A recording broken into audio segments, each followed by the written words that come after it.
And a great big hey howdy hey to all my goofy goers out there. Happy holidays and welcome back to Animanic Commentaries with Comic Aussie. And Disney-Fanatic, to luck. Which I think is how you say hi in Atlantean. Yes, because let's not forget, I believe this is a conlang, like an actual made-up language that you could speak. Like They legitimately made up a new real language for this movie. just like Tolkien had made Elvish for Lord of the Rings. Which is absolutely bonkers, because it's like I think like the kids that would say, Mom, I want to go see this movie, would not be able to figure out such a language beyond some Cub Scout cipher. And the older audiences that this movie was obviously trying to grab with something so deep and interesting. Well, let's just say Disney, in terms of animation, was making money more so through Pixar or the home video releases of their theatrical films. So today we're going to be watching one such animated film that probably did much better on the home video market, to the fact that it almost got a TV series that got 3-episode packaged into a friggin' direct-to-video sequel. This is Atlantis: The Lost Empire. It would have made a great one. It really would have been a really good TV series. I don't know. I think they bailed on it. So like the reason they went forward with the Aladdin series is because the movie did so well. And the reason they didn't go with the Beauty and the Beast series was because it felt incongruous with such a great film. And the reason they didn't go with this show is because the film didn't do well.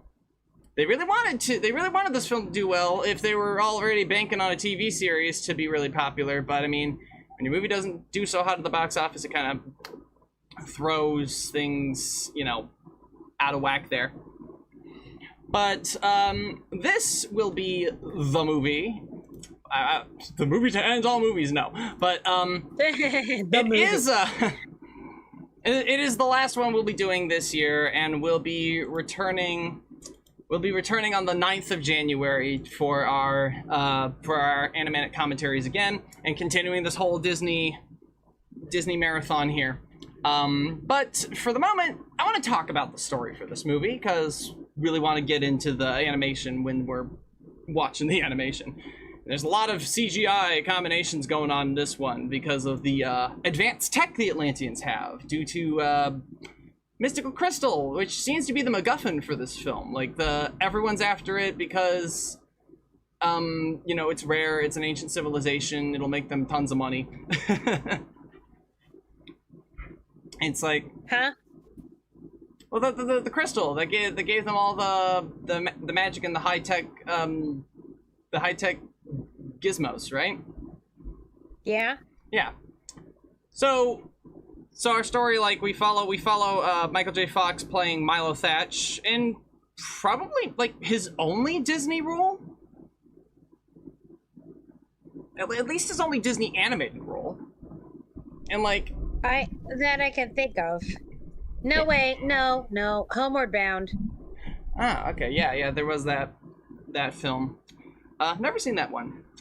But in the grand scheme of the plot, I think he does a really good. Michael J. Fox is one of those guys who his voice sounds perpetually young at the very least, kind of like Dante Basco. That was the one I was thinking of. So it's like you could cast him as a lot of young characters, and it works out pretty darn well because, he just sounds like that. Unfortunately, like, more recently, he's been suffering from some, like, physical health issues that have kind of kept him out of working as an actor. Nothing as severe as, like, Tim Curry's stroke, but definitely still not optimal. Tires a little too easily. But he definitely did great in this film. I mean, this film is good. I feel like the story is simple enough to support the more complex characters which are so much more like the thing is, okay, the characters are also simple, but I feel like the simplicity of the plot allows us to focus on different things, right? I feel like when you have such a simple story, it's like go to the place, find the culture, and then you got one guy in the group who, you know, ends up fucking everything up. And then everyone's it's a Jules Verne type of story. It very much is very Jules Verne. It's not based on any Jules Verne's novels, on like 20,000 Leagues Under the Sea when Disney did that way back in the day. But it is definitely very Jules Verne's-esque. Even the aesthetic of the submarines and the tech in this movie does call back to Disney's adaptation of 20,000 Leagues Under the Sea and their version of the Nautilus. Which I think is kind of cool. It's kind of cool. It's not something anyone would necessarily notice all that much, but it definitely makes a difference. Definitely does make a difference. So for all that talk, and actually to tie it to Atlantis and 20,000 Leagues Under the Sea, Disney did a 20,000 Leagues Under the Sea ride at both Disneyland and Disney World, where one of the show scenes of the underwater show scenes is the ruins of Atlantis. So kind of all comes full circle, doesn't it? Like, instead of so basically what I'm saying is, if this movie had done well, then we would have had, in Tomorrowland, we would have had a submarine ride where they would have kept all the Atlantis stuff from 20,000 Leagues Under the Sea instead of Finding Nemo. And honestly, the only reason we have a Finding Nemo ride is because one of the Imagineers convinced Disney that these submarines can run for another 100 to 200 years, so we got to keep this like lagoon like a running attraction. It's like, really, another 100 years? Oh well, then we might as well, like, yeah, that'd be a waste of resources, right? And Disney's all about recycling, especially when it comes to saving money. And I doubt that this film saved them any money, because another thing about the animation, something about the animation in this film, I'll get into when we actually start the film. Did you want to say anything about this movie, honey? Oh, so it's my turn? Okay. Yeah. All right. So, yeah, we're definitely in the era of movies that did not do financially well at their time, but are greatly appreciated now as cult classics, which is very interesting because now we're in an age where Disney and Pixar movies are not doing financially well. And now we're just going to have to wait a few years and see if they actually are as bad as critics today are saying. Although, right, after seeing Wish Day, my opinion still stands that critics are dumb. And that's all I'm going to say on that. Yeah, well, because that'll be the... Critics were dumb with Atlantis. Critics were dumb with Treasure Planet. Critics are dumb. Yeah, I feel like these movies, like, at their time, because they didn't do critically well, it got people to, you know, avoid the movies, and as such, people didn't go and see these... gems of movies, honestly.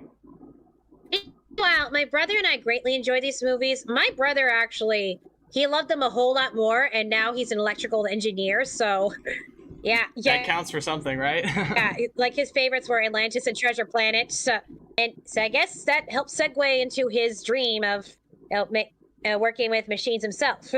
Indeed. So, anything else to add? There's a lot about this movie that is greatly underappreciated. The characters, wait a minute. This is our first time where we have a protagonist with glasses. That is true, and it won't be the last, thankfully. It actually will not be the last bespectacled, four-eyed character as a Disney hero.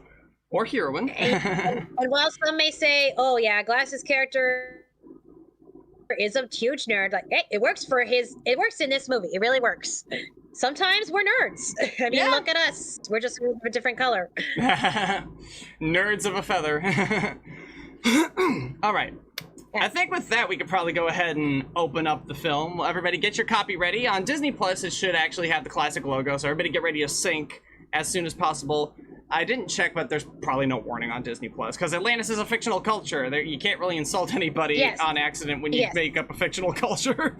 I mean, technically you could, but people would have to read into it very deeply. And honestly, Disney did pretty good with the deep lore on this movie. I think it's like Mediterranean inspired or something like that, but yeah. It's a fictional culture. It's a fictional culture. Even Atlantis, to be Mediterranean, like the movie plants it in the Atlantic, like most people tend to think, like, because that's not where the natural disaster that inspired Atlantis actually happened. It did actually happen, like, in the Mediterranean Sea. That's where Atlantis would be. But since Atlantis has been fully fictionalized to this point, it's like, it doesn't matter where the actual natural disaster occurred that inspired the story of Atlantis. It's more so important that Atlantis be kind of its own thing, you know? Okay. Which is what we're gonna... By the way, when we're gonna go in while the beginning goes on, I'm gonna talk about the alternate opening they had for this and why the one they chose works for this movie. So now I want to draw your attention, everybody, to the top right corner that I'll be watching this on Disney Plus as well. So syncing up with Disney Plus won't be a problem. If you have a home media copy, that won't be a problem either because they both open up with the same logos, but do keep an eye on the blurry image on screen just to make sure everything stays in sync. And we're going to start our film in 3, 2, 1, play. And go. Here we go.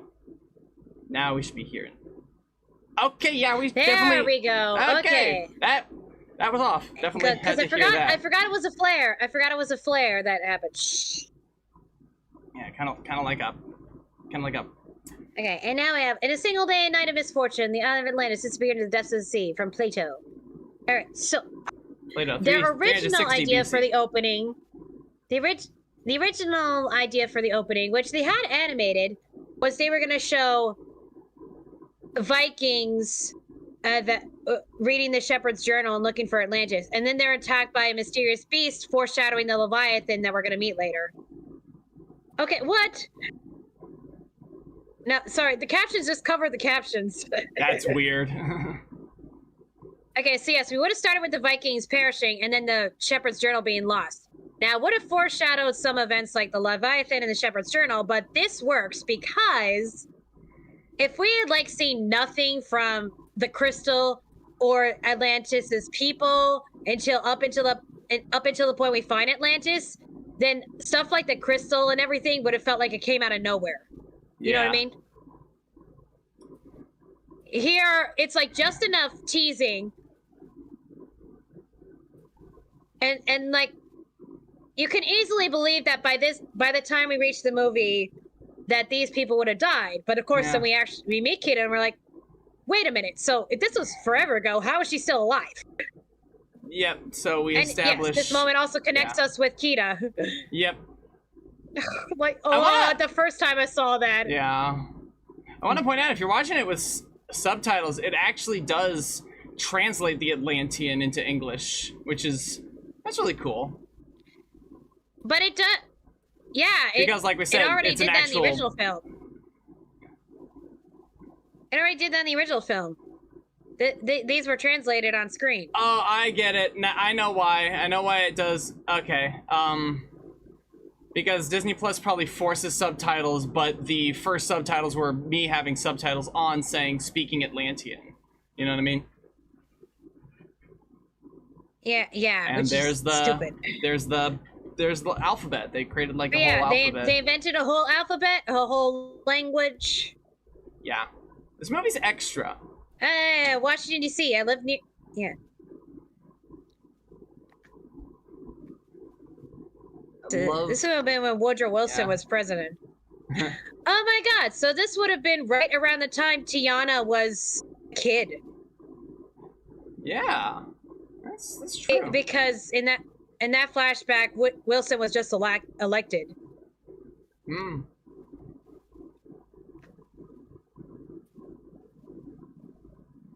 Yeah. So, yeah. In case you've never heard of Atlantis, this is a great way to introduce everything. Also introduces you to our character. We already see that he's a very, very smart guy. Yep. And he's very passionate about the subject. Yep. I showed this to the kids I was babysitting, and they never watched this before. And I remember them saying, like, wow, this guy is really, really smart. Very, very apt. And you know, they both had glasses too, so they were interested in that fact.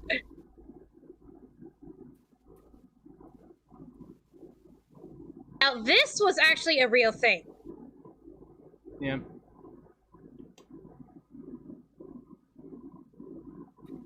This was a real thing that archaeologists found. Ireland versus Iceland. That's pretty cool. Not. Again, this movie is so extra to actually bring in real world details, real world accounts and shit. I mean, obviously we didn't actually find Atlantis, but this was like based on stuff that, you know, just archaeologists looking for Atlantis have actually found. Also, in just a minute, we're gonna have the late great David Ogden Stiers bring a voice, and suddenly revealing that the whole time he was talking to nobody, just rehearsing, and then he's working the board. You see, this thing just tells you a lot about Milo. Yeah, like you can tell he's a smart guy. He's passionate about what he wants, but he's stuck in this basement.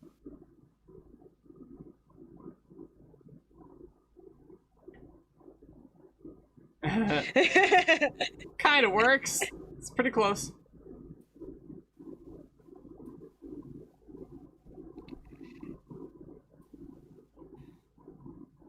Yeah, that's a way to phrase it.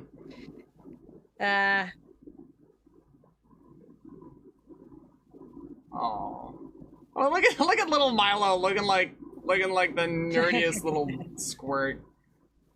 And thunk. Classic. And already, gag. even before you hear about the grandfather, you'll get that. Oh look! Oh man, they got letters and medals all around. It's like this just whole shrine. Yeah, thunk.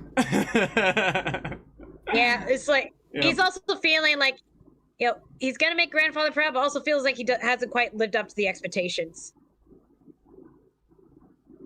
And now that is just really setting him up for failure there. That was on purpose. Due to absence, like you told him it was changed. It's like you told him it was changed at 3:30, right after 3:30. That's. Yeah. See, they did that on purpose.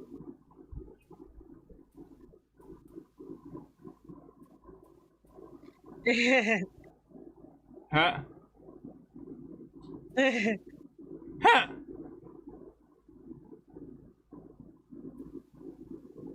So yeah, we're at the Smithsonian Museum. For those who don't know, it looks like the Museum of Natural History.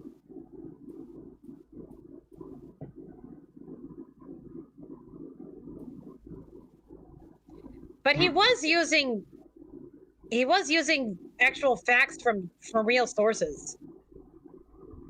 Yeah, see, and that's what they actually think of him.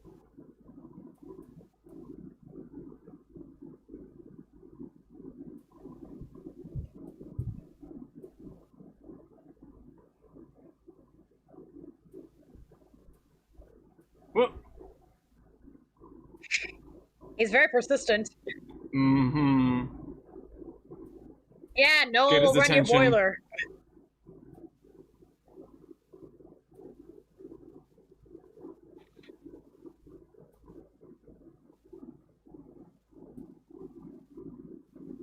Yeah. Now, this is the point I would like to bring up. Oof. The cold water will also give him hypothermia. Now, this is a good point to mention that animation paper is pretty big, okay? Right? So when you animate on pieces of paper for animation, they're pretty much, they're pretty big. They're pretty square shaped. Not perfectly square shaped, but they're pretty standard sized for like your standard classic film aspect ratio, if you know what I mean. But jeez. Basically, God, the strap fell off her. She didn't even move her shoulder. It just fell off. I think she's definitely like based off some of those screen sirens from the early Hollywood movies. Oh yeah, the way this movie is setting up. That is Cruella de Vil's car. That's Cruella de Vil's car. Lovingly recreated in CGI. which also pretty well I done. think modified to fit the early 20th century. Also true. Like, that's a nice little reference. That's a little nice aside. Now, before we get to Mr. Whitmore, I want to point out, like I said, the animation paper. So basically what they had to do in order to animate on this movie was they had to truncate the amount of space they were animating on the paper for this cinematic wide frame. And it absolutely fucked up the animators' like ability to animate well, drawing so small, so much smaller space.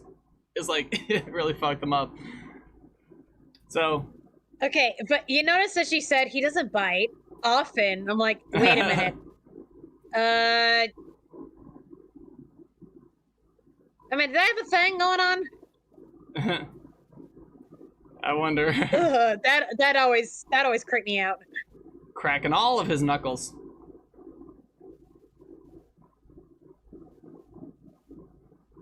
Oh.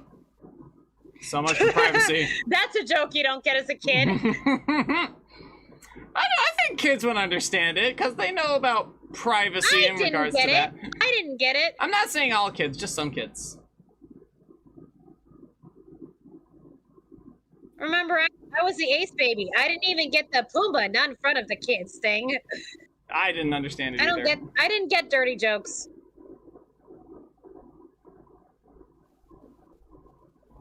A whole continent. Yes. I count Atlantis. I love the way he's doing this. He's testing him.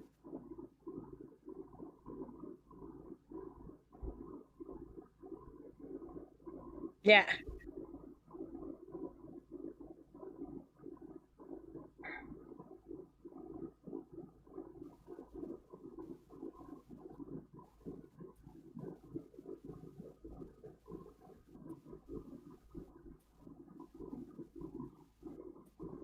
Yeah. He kind of just drops that lead that he knows what's going on. There we go. This guy's just cool. Who needs a fairy godmother, right? Right? You just need your billionaire friend. Well, billionaire of the time. I don't imagine he would have billions at this time period. I used to think that submarine was inside the fish tank.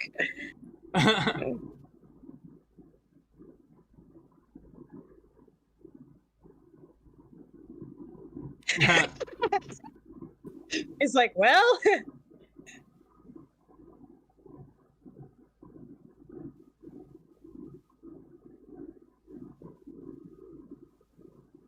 This old man.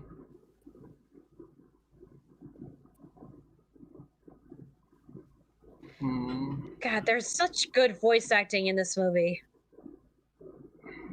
Man.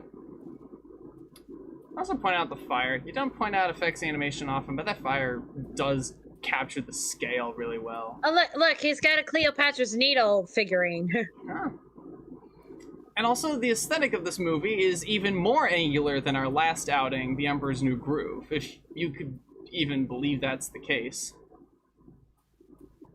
It kind of reminds me of the character designs from 101 Dalmatians, if you know what I mean. Yeah, they definitely went for like 101 Dalmatians was a very modern design for even a Disney film, let alone an animated film. Also, before we had stuff like Strange World and Wish, we had diverse casts like this. Oh yeah, let's point out the fact that everyone in this cast is an absolutely different level of kooky. Mole is French, the mustachioed man is I want to say Italian. Italian, right. It was kind of hard to tell for a minute. And then you got the half African, half Arapaho. Mm-hmm. And then you got the Latina chick. And then you got the old woman. Actually voiced by a Latina chick. Right. Unlike the last movie. Yep. That's a line. Yeah.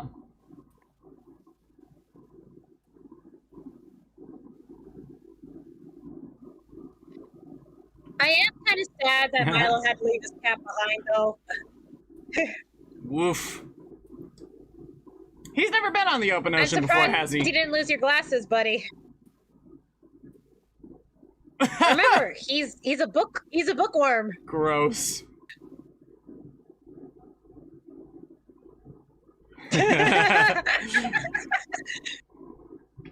This movie's good. It's already really fun.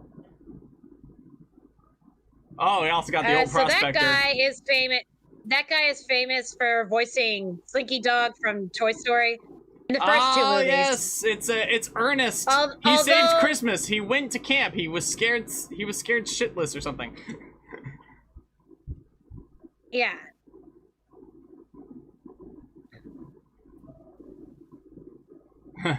I love this. Yeah, although some of the lines are recorded by someone else because he passed away before this movie was finished.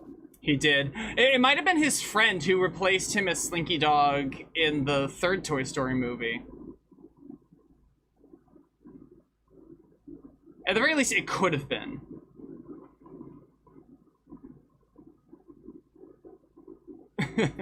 Is that Saturday Night Live guy who pretty much improvised most of his dialogue. He's got some of the best lines in the movie, too. Like this whole spiel. Paper clips, big ones. Stuff you don't really appreciate until you're older. Yeah. Yeah, I think I mentioned that this is one of the best hidden villains we've had from Disney. Yeah. A much better twist villain than in Frozen. Well, let's point out the fact that that's much of a comparison. I mean, let's be perfectly fair. The twist about him being a rotten, greedy son of a bitch is not a twist. Enriching thing. It's like he's, of course, like you'd have to imagine. You'd almost imagine what would bring someone like him on board a trip like this. He doesn't seem like the kind of guy who's in it for science. He looks like a military man. He's probably in it for the money. It's like, so it's not really a surprise to us that he's like, you know, greedy. It's a surprise to us that he's willing to betray everyone and risk the whole mission. Like, it's also a twist to us, and it's also a twist to the characters that he would even betray them because he comes across as so friendly. It's not even about like being that, oh, the audience is so, you know, scared, as like, oh no, we're so surprised. It's more so that the characters need to be caught off guard, and that's what makes it work. His file was covered. That is true. His file was covered. And little details like that probably make older audience members think, oh, I think I know where this is going. But the thing is that the older audiences that they would have wanted to be interested in this movie roll their eyes like, okay, so he's gonna be the bad guy. Oh, boo. It's like, as opposed to, you know, taking the story on its own merits. It's not about whether or not we know. It's about whether or not the characters know, which they don't. It's called dramatic irony. Pay attention. Well, we don't know who he is, if he's the villain yet. Not yet. If you know... Uh-oh.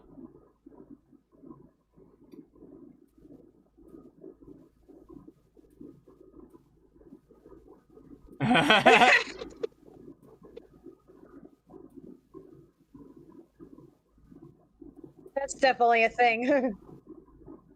Listen what he said. I'm glad we have captions here because this is great. He says it so fast.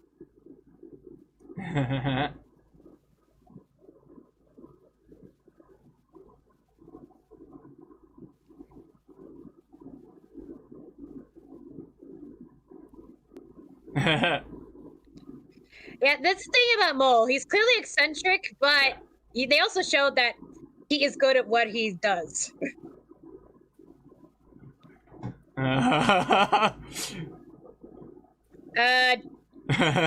People don't talk about Joshua Sweet enough. No. He's great.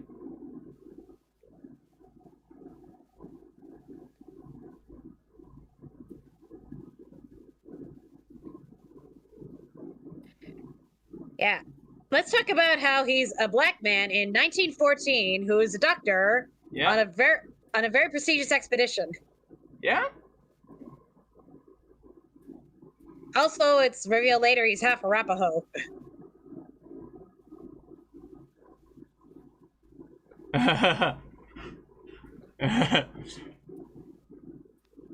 Oh, he played the Martian Manhunter in Smallville. Yeah. Somehow Martian Manhunter is always voiced by a black man. Oh. That sounds like some alien typecasting. It's probably just John's character that gets him typecast like that. I think it was fun because in the Supergirl series, Martian Manhunter's father was played by the Martian Manhunter from Justice League Unlimited. Oh, that's cool. Yeah. Here we go. I love Audrey. I always loved Audrey. Get some bubble gum. Yeah, let's talk about good female characters in this movie.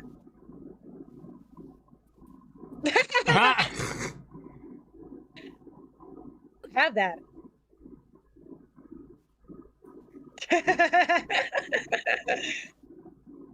And she's apparently like 17. Yeah. In this movie. Again, this whole ragtag group is brought together because they're all just as eccentric as, you know, the old man.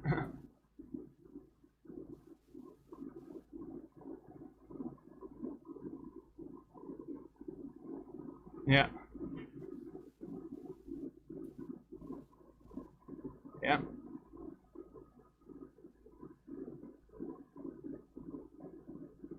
To explain how they are able to go under the ocean and then be in air. Huh? Huh.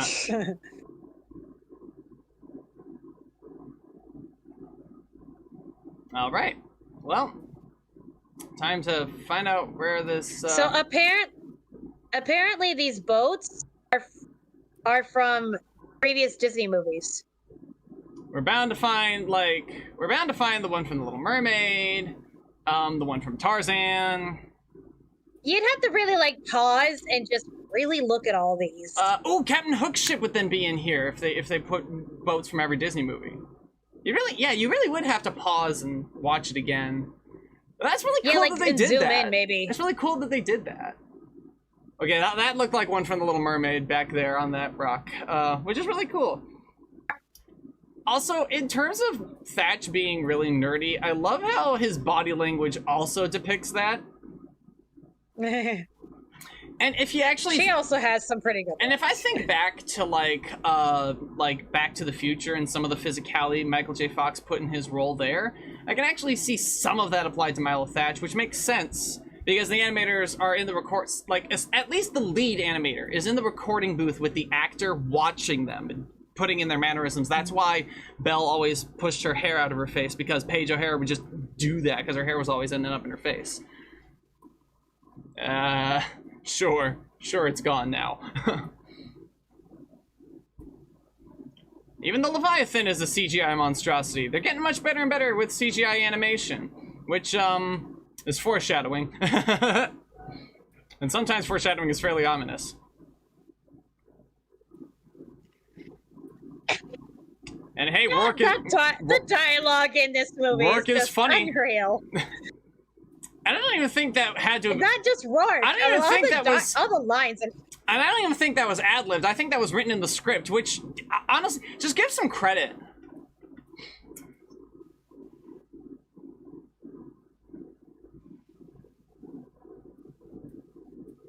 Oh, boy. Very unfortunate that one woman back there, you notice, she didn't make it. I mean, yes. Audrey had to close the door. Quite a large crew. Yeah, there is it's a large crew, and then we get whittled down to our main kooky characters. It's very unfortunate, but yeah. Everyone without a name is basically a red shirt here. Deaths.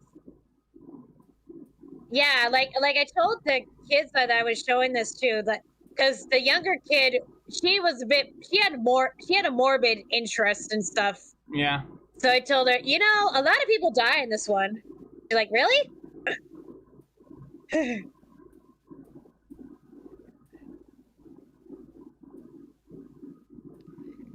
Yeah, see? We're gonna talk about Audrey. She saved at least as many people as she could there. At least, yeah. God damn it, Granny. Like, and you know, she made the call, like, hey, we can't fix this. Yeah, we can't fix it. We gotta leave now. That's a hard call to make, too.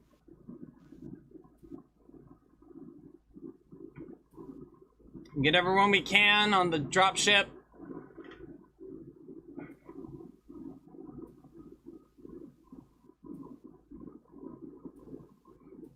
Off they go. And just as it explodes.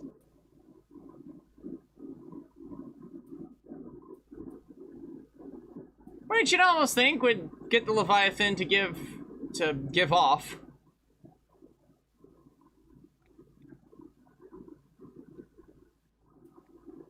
Now see, even though Rourke is revealed to be a villain, he's shown to be a pretty solid commander, right? Well, yeah, I mean, he was military, very clearly.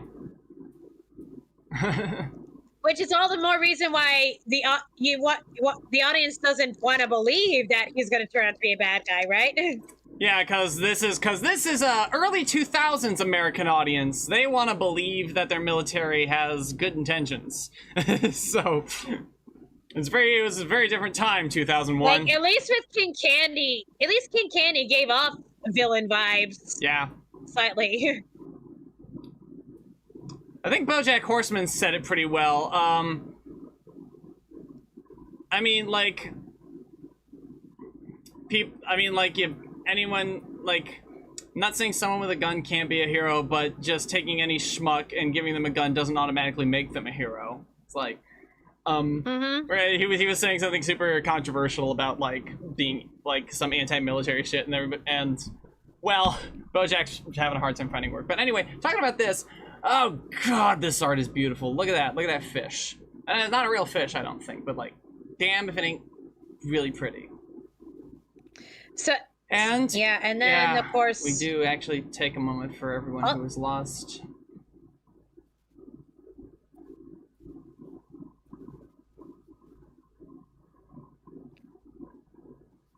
And you know, you show Rourke actually being sad about this, because we don't know how sad he is.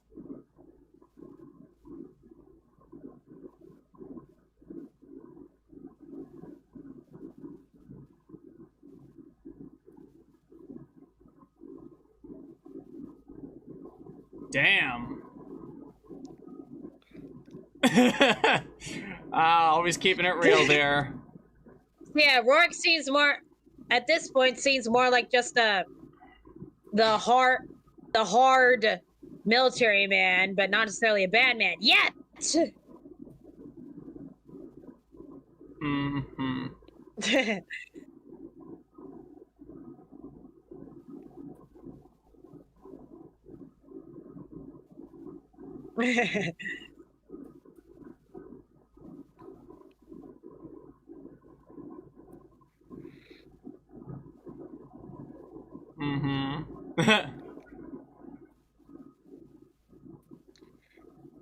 Yeah. Okay. So remember, this is 1914. So cars are very different. How many people actually knew how to drive? Not a lot.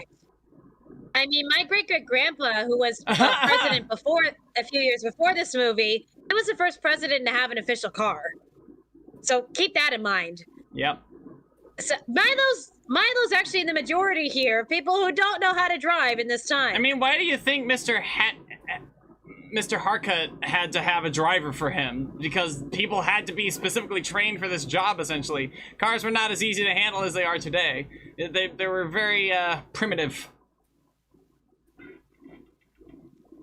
I love how we're having what's going on, and then like the book pages. It's the map. It's traveling by map with more clever visuals. I would never see that thing again. It's just there for the gag. Yeah. Mole has basically had it up to here with Milo, and he's not even that tall. Oh, and little cheeses. Oh.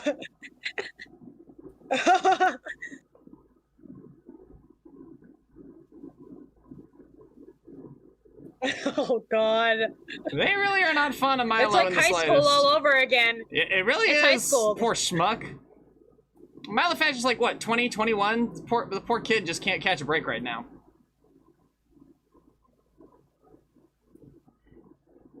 Like, come on. Ah, jeez, Not even Doc. you, sweet. Come on, Doc. Help him out. And you know, when you also keep in mind that he's kind of out of the loop of what's really going on, but they are, which explains how they isolate him a bit more. And then the book being CGI there is actually really clever, because then you don't have to draw his hand behind it.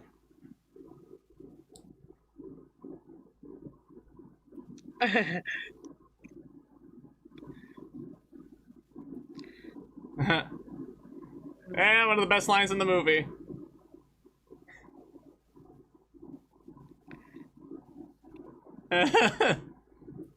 Also kind of teasing how they don't really care that much about the knowledge of it all. They don't care about the archaeology of it all either. And yeah, this is very Jules Verne, where there's just so many different like environments and climates underneath the surface of the Earth. Oh.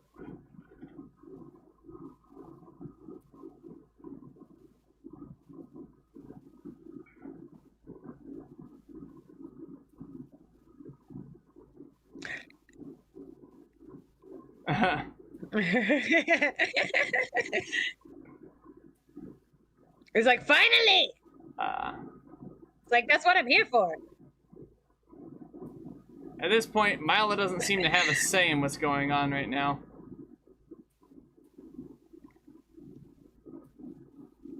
Now, see, if they'd gone with the TV series, because this is such a ragtag group that would have made really great. We would have learned about more. We would learn more about each of them. Don't touch anything. That's what she said. Yeah.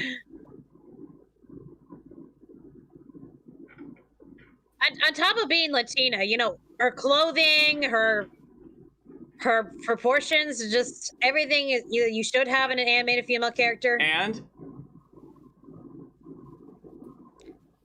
yeah, like she's proportionally correct. She's got non-stereotypical clothing. Yeah. And she got attitude. At least Milo did something like that wasn't perceived as totally useless.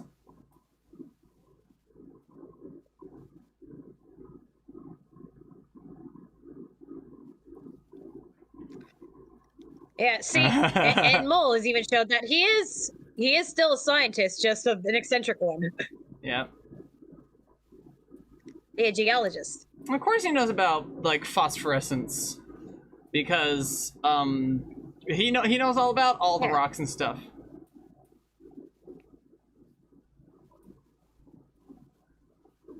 Good lord.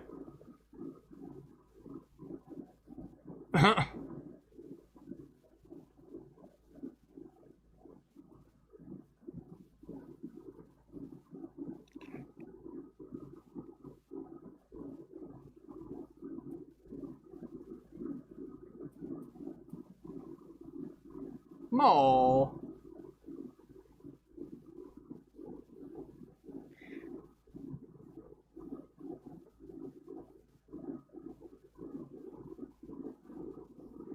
He's having a moment.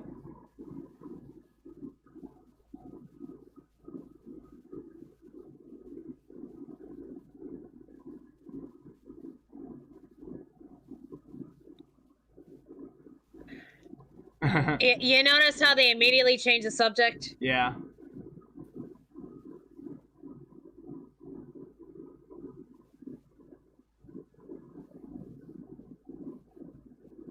Yeah.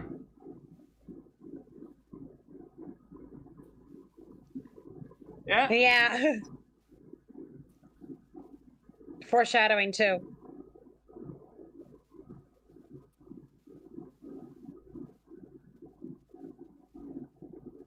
Yeah. There you go.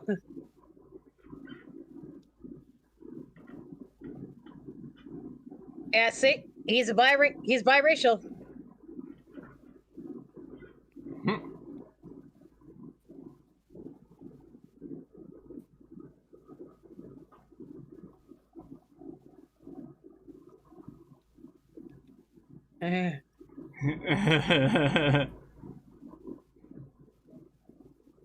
I'm amazed these guys didn't starve to death on this expedition. Yeah.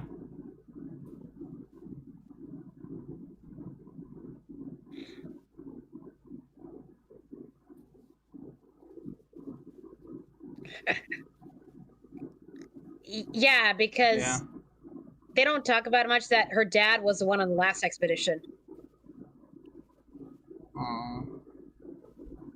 Yeah, I mean, you even saw in the photo that it was her dad that was in the Iceland expedition. Yeah.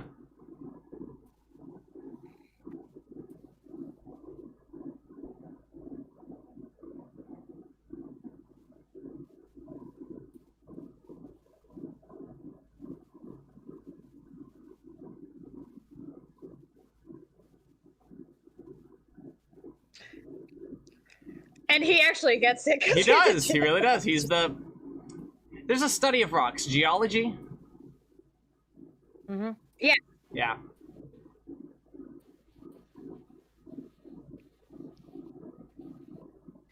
I love what's coming up here. I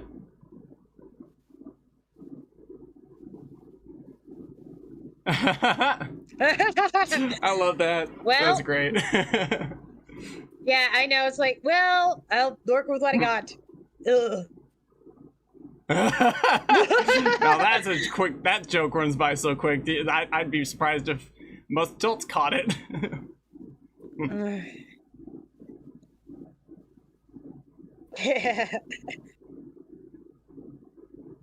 Italy in the flower shop. I love the animation on his face here. Vinny's a real great character. How long have they had proms?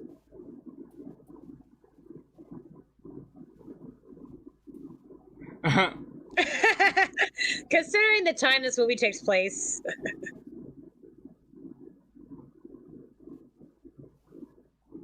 And... Also, I think Vinny's supposed to be from New York.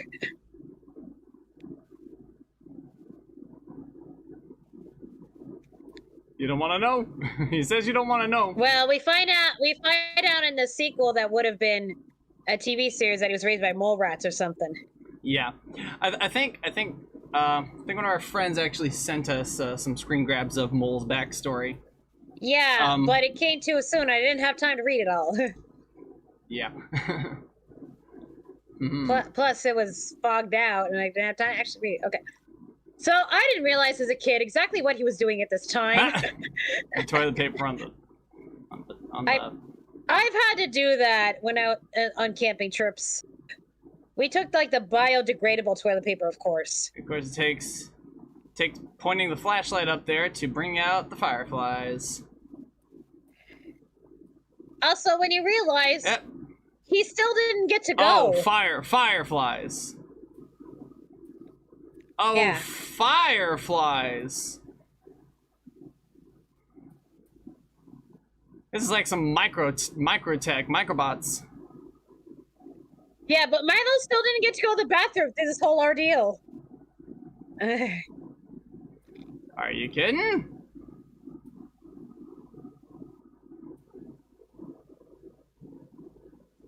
Everybody hustle, hustle, hustle. And then we lose some more people from this fire. Yeah, as if we didn't already have enough on our hands. Oof, there they go.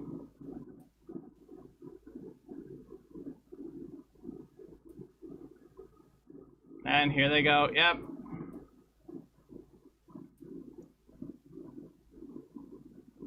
They'll make it. Oh, they'll barely make it.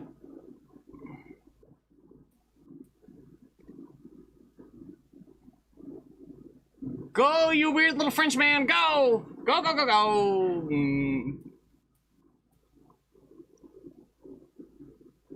Hey, yeah, this probably turned out a lot better for them than they think. It's amazing that these guys survived this. Well, to be fair, we don't actually see what the crash looks like until after the fact, so... Okay, this line. I love that. It's just like Ew. Ew.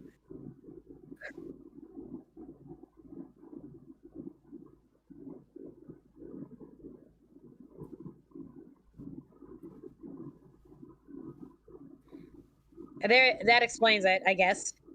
Yeah.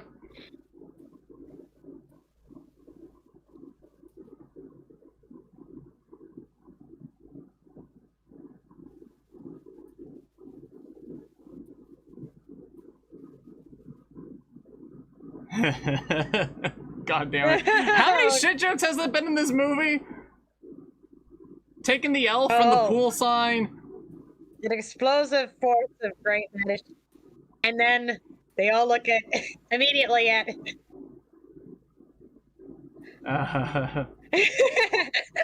God. The dialogue in this movie is just, you don't fully appreciate the dialogue until you're older. Thatch may well have died, the scrawny little thing. Ooh, boy. Now, some of the Atlantean does not get translated, unfortunately. Yeah. It's supposed to make us feel... I would have loved to know what they said here. Well, it's supposed to make us feel isolated from... In this moment, it's supposed to make us feel isolated. And there she is. Yeah. Now, this is a meet cute. She's like, you're hurt. You're like, oh, hi, you're gorgeous. And then we... And thank you for taking care of that lightning bolt. We wouldn't want him ending up at wizard school by accident. And here comes the fantasy element of this story. This is like fantasy sci-fi or sci-fi fantasy. I think it's called science fantasy is the short form. Guys.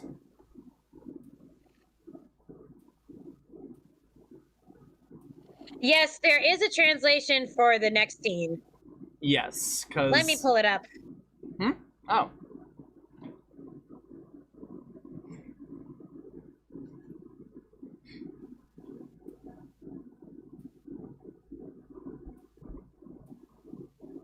Hey guys, I think we just struck gold.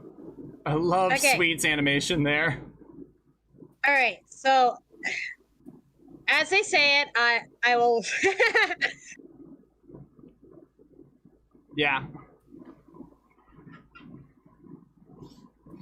And then they're like, yeah, everyone's like, we didn't expect to see this. Like, they really thought they were going to see ruins. Yep, here we go.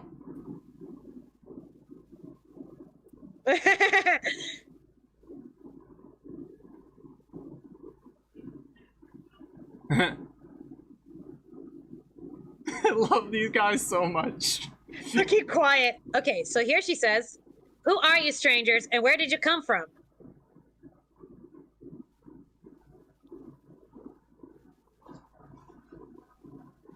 And then he says with a bad American accent, who are you strangers and where did you come from?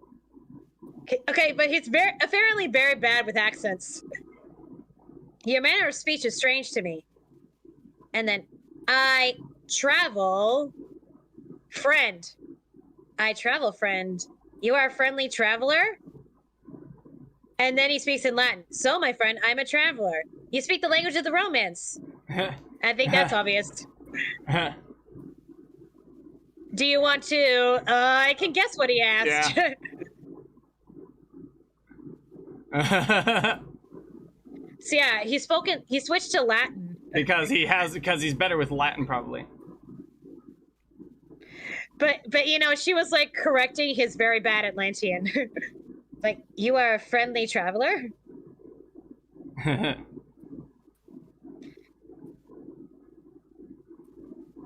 Now, see, this movie explains how they know English better than El Dorado explains how the natives there know English. Yeah, because, like, they know... Or Spanish, rather. Spanish, rather. Right, because they know a ton of languages. Yeah, like, if they know Latin, the thing with El Dorado is that they wouldn't have interacted with Europeans before, so they wouldn't have known Spanish. It's a Star Trek thing. They're just all, you know, translated by magic. Yeah, but they don't have the magic here with El Dorado. Never mind. Yeah.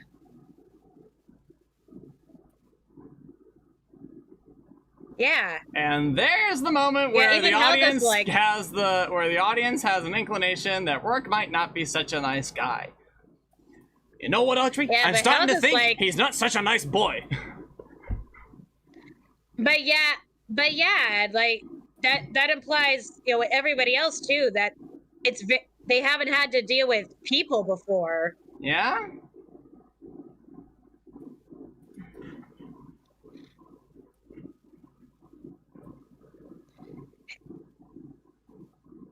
Yeah.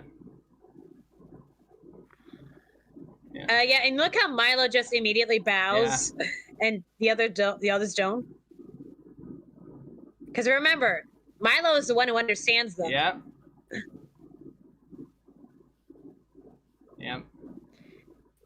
Props to Leonard Nimoy and Cree Summer for doing this.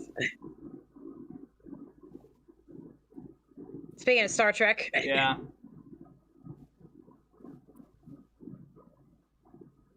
Oh, come on. At least read the body language, Commander.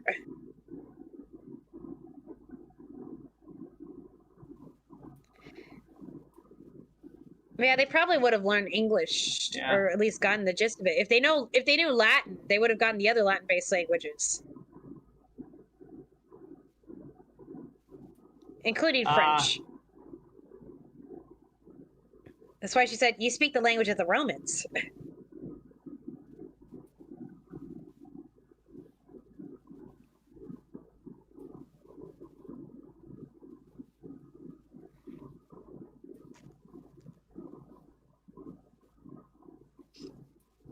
Yeah, no, Milo's the one who actually respects their cultures and the leadership here.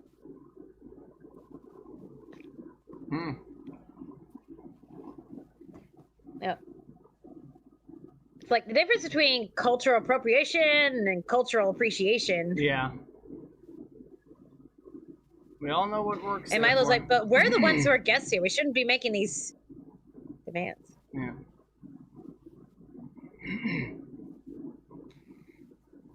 I've heard people criticize Kita's wardrobe choice, but it must be hot down there, so I can forgive it.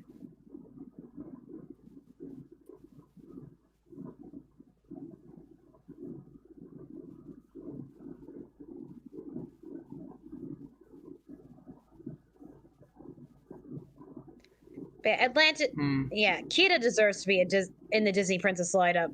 Yeah. And she doesn't. She's not. She's not in the merchandise. She's not in the lineup. She deserves to be. She is a princess. Princess Kita. He's the king of Atlantis. She's the princess. And she becomes queen too. And Anna and Elsa are still in the lineup. All of Atlantis too. And saves all of Atlantis. Yeah.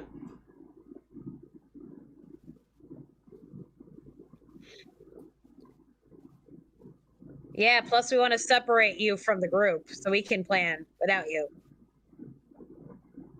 Yeah. Yeah,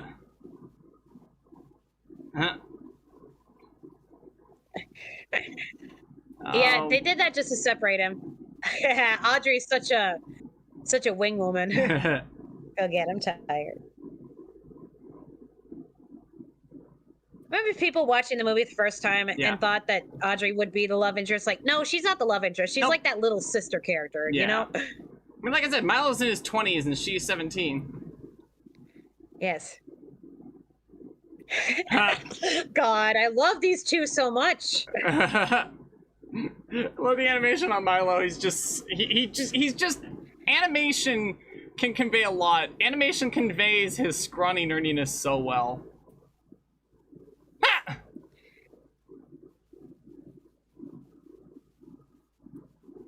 Oh, God, that's so harsh. Yeah, and you know, she wouldn't have never seen glasses before either. Because I'm not sure exactly when eyeglasses were invented, but definitely around Ben Franklin's time. Maybe a little bit before. Yeah.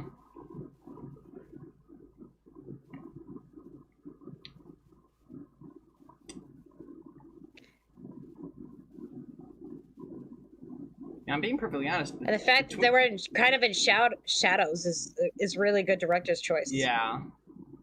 I want to point out. And then when we got the part of the truth, we're in the light. Yeah.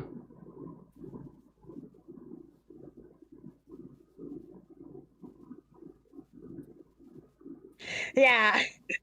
Here we go.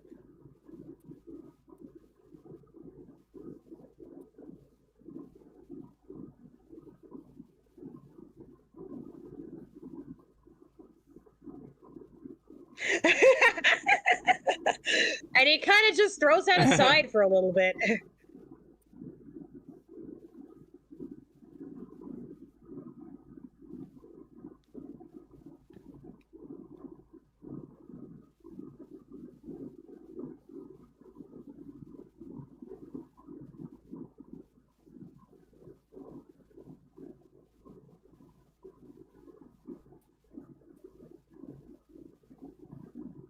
Yeah.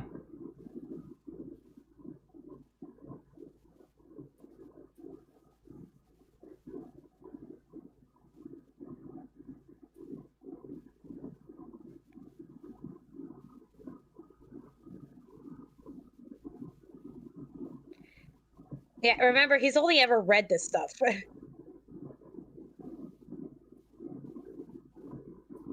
She's right. Yeah, I mean, Michael J. Fox has a nasally voice. He's not a speaking guy. Nope.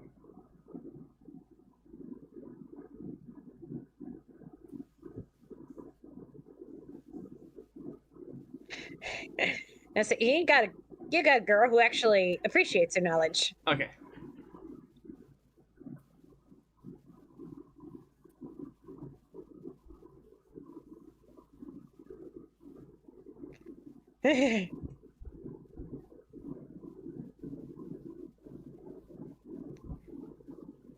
She's like, don't patronize me. Just shut your mouth, white boy.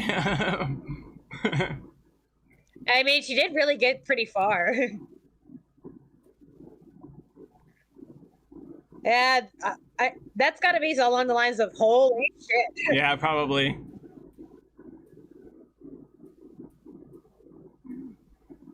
You wonder Disney got away with that? I mean, it's in another language that no one's ever heard of, but like... I mean, maybe it was like, oh my goodness, who knows?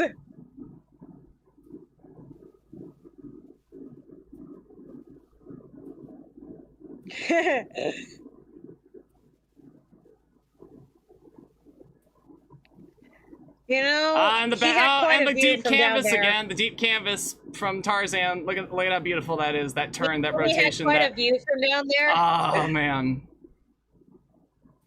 Yep.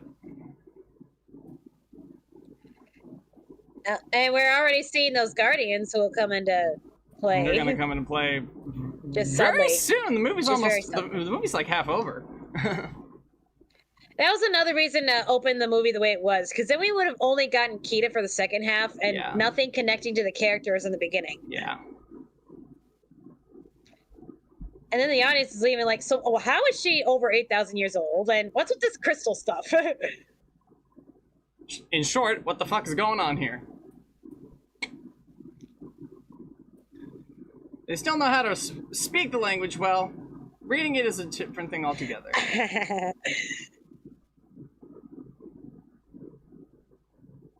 Oh, this whole thing.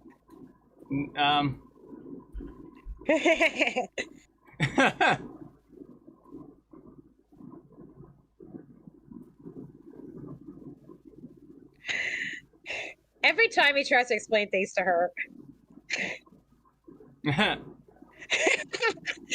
I need to show you the fan art this artist I follow made of Milo explaining to Kita how Santa Claus works.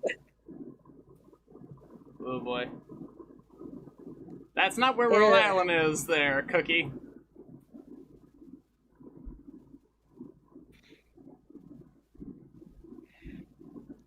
And look, they got a pet. Okay.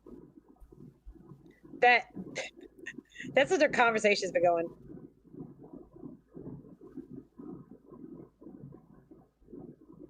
Yeah.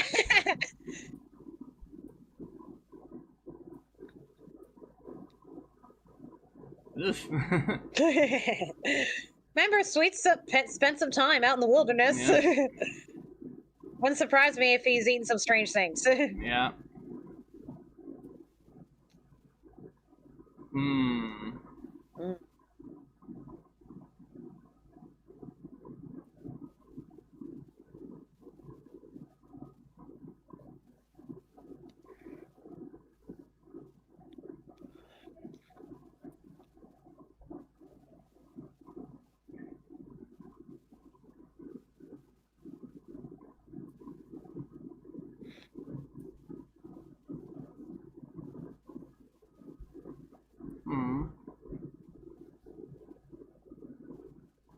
And this happened to lots of dead civilizations.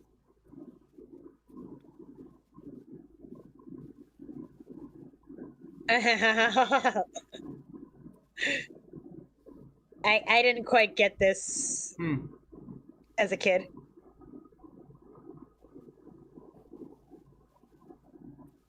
I was like, damn, boy, like, you never seen a girl in a swimsuit before. Well, it was 1914, so it would have been pretty unrevealing swimmer. Have you ever seen kids in like, I find it adorable, though. I've known kids, I was one of those kids, to do that on purpose. I don't know why, that was just fun. A little air pocket It happens to me all the time at work. The shorts just go... The air pockets, man.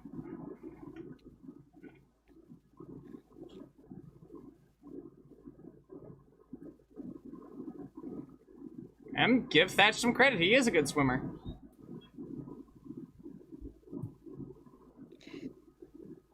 Yeah, I mean, that ain't easy. It ain't easy swimming that deep. Nope. Your ears would pop, your head would start to ache from all the air you're holding. And you have to make sure that you're blowing your bubbles nice and gently. Right. Also, to stay in that spot for that long, it ain't easy.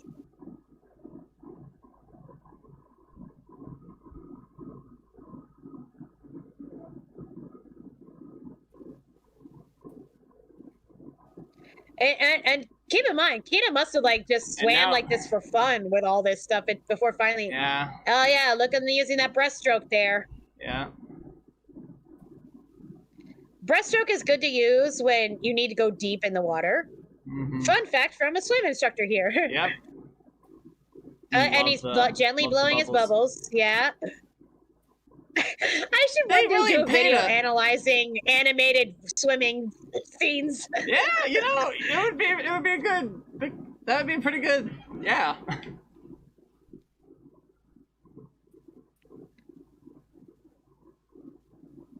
Yeah, and then you like put your arms down to get yourself back up.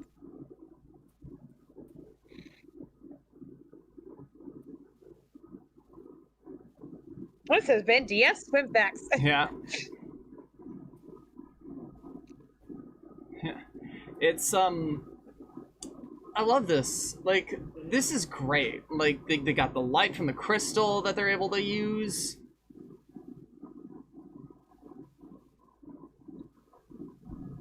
These transitions are like something out of Star Wars, you know? They work pretty well. The sci-fi transitions.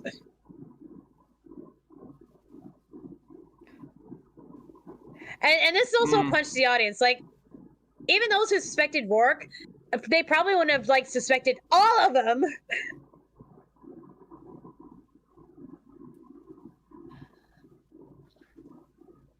Yeah.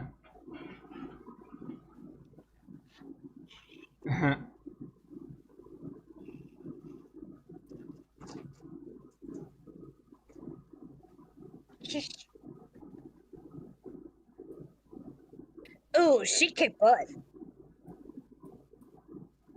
Yeah, if they didn't have all those guns, she probably would have beaten them all up. Boy. Wait, what? I think DF is doing this to prepare comic to eventually reenact this scene with her. What?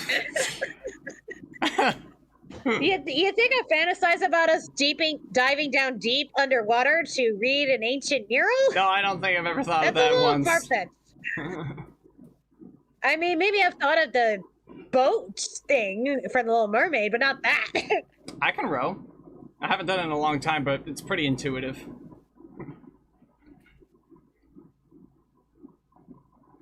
Oof. Ugh, what an asshole. That's a good point, too, because, there's still debate of whether it's moral for museums to keep all this stuff in there rather than giving them back to the civilizations they were taken from.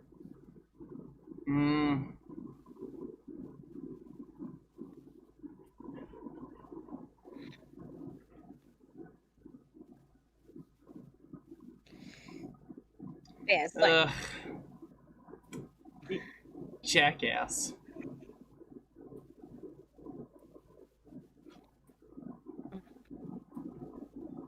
Well, now you know what drop your weapons means. Yeah.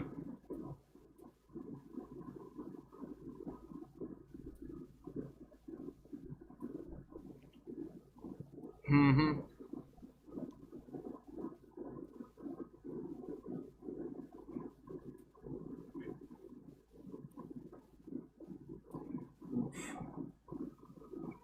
What asshole would gut punch a blind old man? Yeah, it makes sense that Josh, that Sweet would be the one who's doubting this first, because, he's the doctor.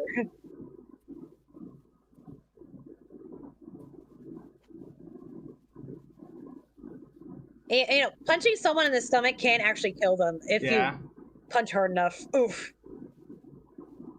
I mean, that's how Houdini died. Uh-oh.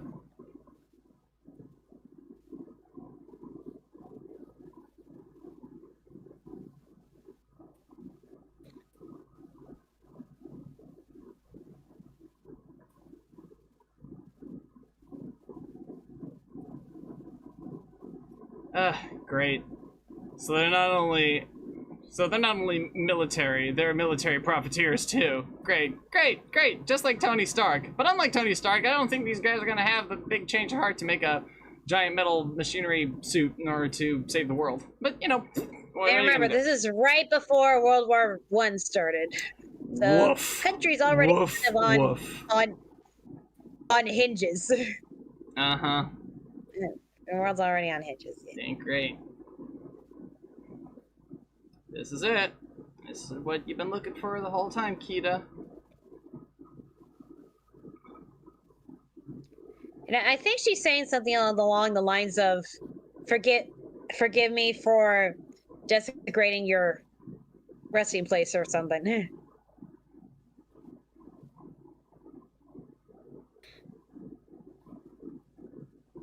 Yeah, like Milo's like, I did not want any of this to happen. Now what? Uh-oh. They sense that there's danger. This is a good setup.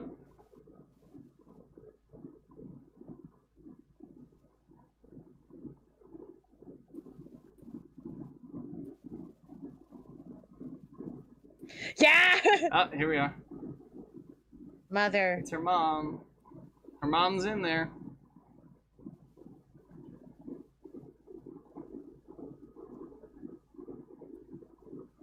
He's just kind of going on autopilot here.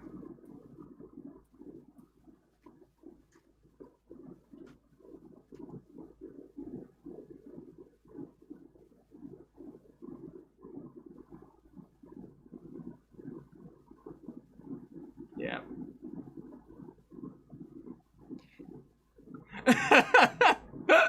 That's a good line. This movie's good.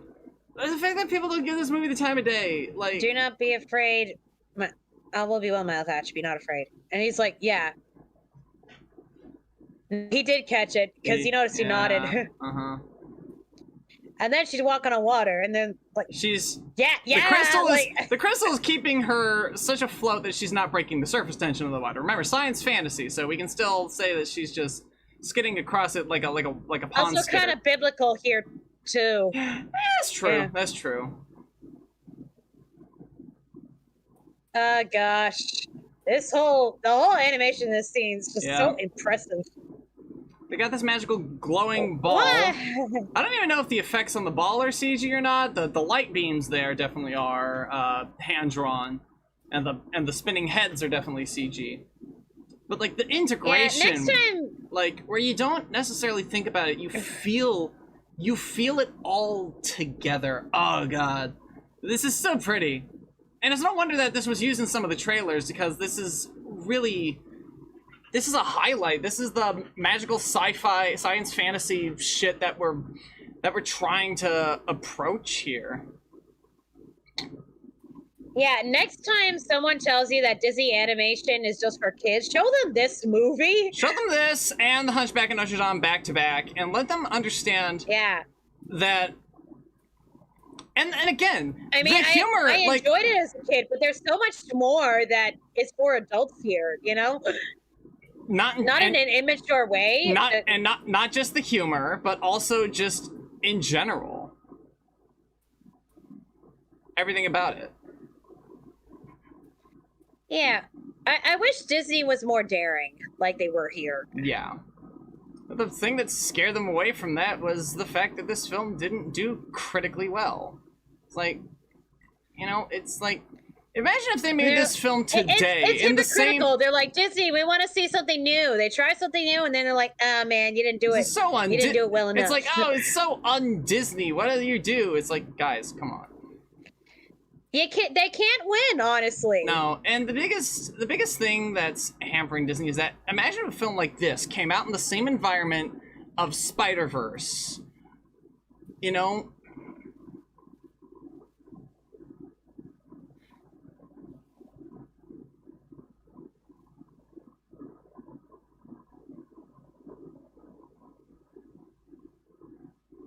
This is the only thing here. Oh. And then look at how the water's animated around her. Yeah. It's subtle. They keep it consistent. Subtle. It's so subtle, but it's like it just makes everything feel like it comes together so well.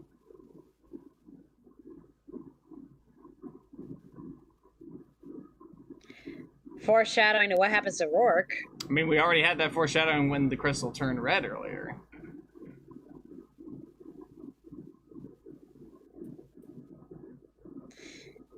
It's like, really? Money, money. That's all they're thinking about. There's a girl you talk to, too.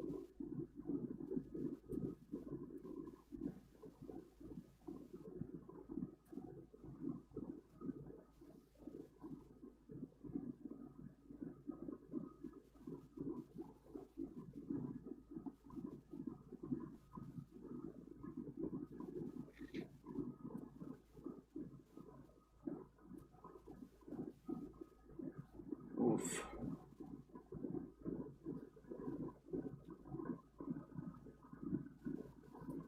I noticed that Sweet isn't in here. Yeah. Because he's already moved on to the other side. All C's.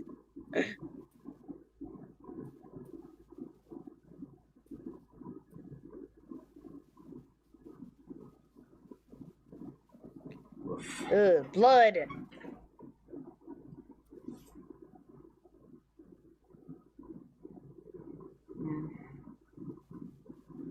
And of course, Audrey. You gonna start growing a conscience? Come on, girl. She's like, yeah.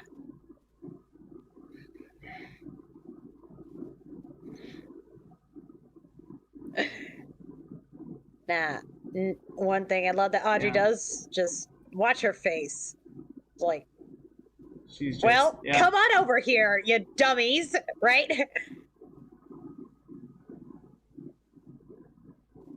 Yeah, even Cookie's got a heart. Remember, he's mostly just a cook. He's an old... Maybe she's like, fine.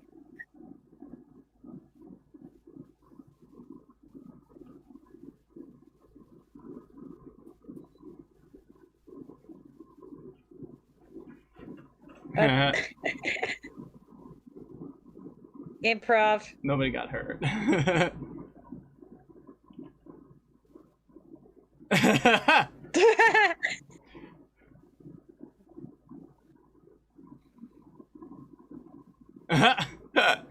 Yes, P.T. Barnum was a jerk. Forget The Greatest Showman. To think that he probably actually met P.T. Barnum, though, considering.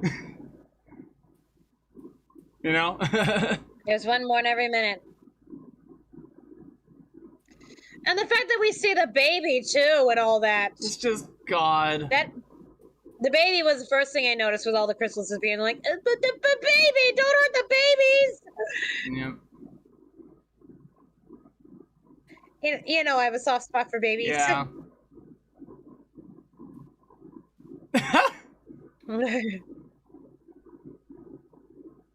Oof. Yeah, see, Sweet, it already turned over to the other side. I mean, he's an old man who got punched in the gut. Yeah. Yeah, thanks for the warning, Sweet.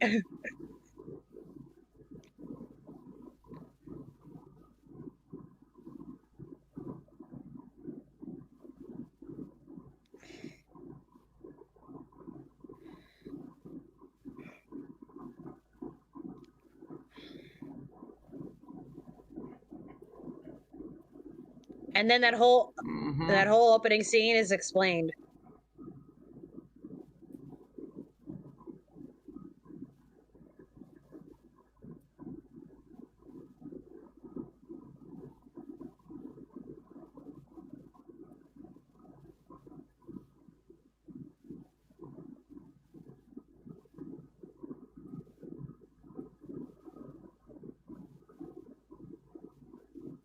Man.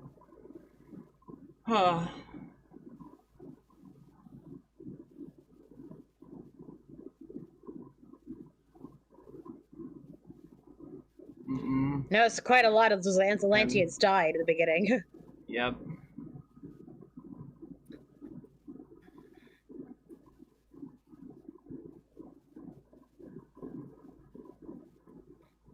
Ooh.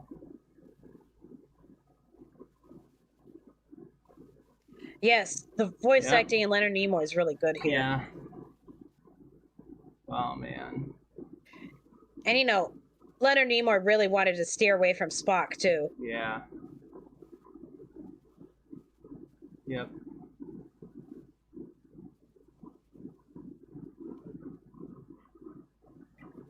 Yep.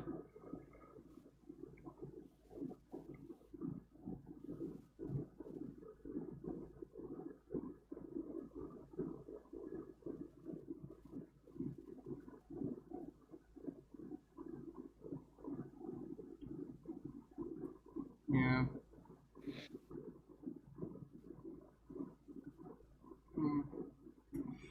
Whew.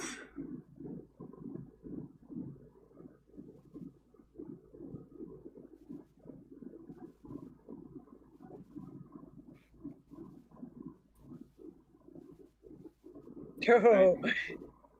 You gotta watch the pencil animation for this. Yeah.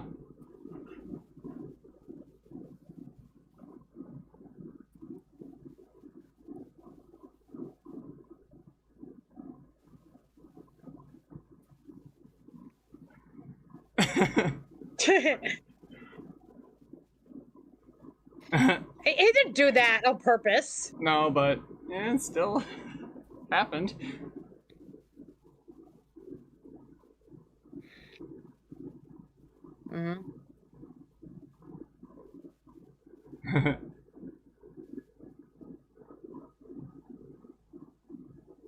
We've got a plan, everybody. Yeah, that look.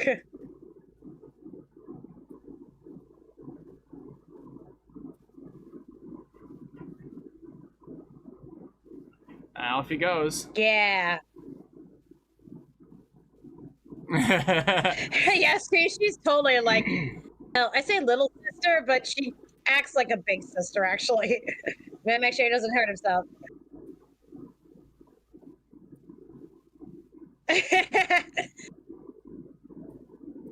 No. I mean, I know you're the engineer, Audrey, but geez. You even know to read the instructions.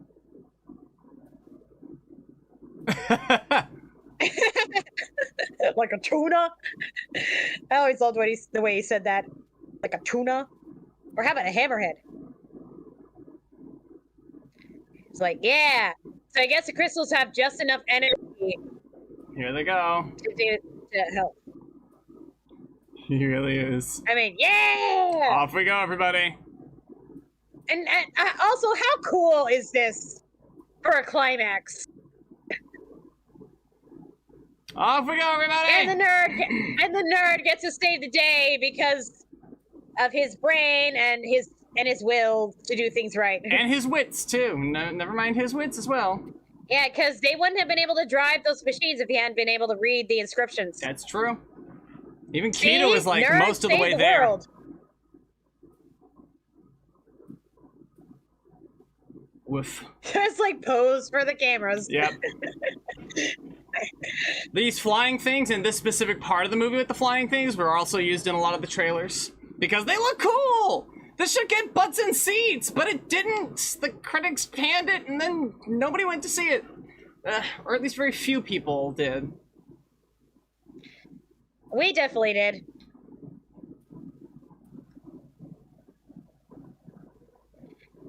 That's a good suggestion. Yeah, you remember when we were at Disneyland and I was looking for a gift for my brother and he said, well, if they have anything related to Atlantis and then, you know, VCM found that pin, and I'm glad she found that because I probably wouldn't have been able to. It was like one little Milo pin, yeah. It makes sense to find it right there next to the animation show building. God. Again.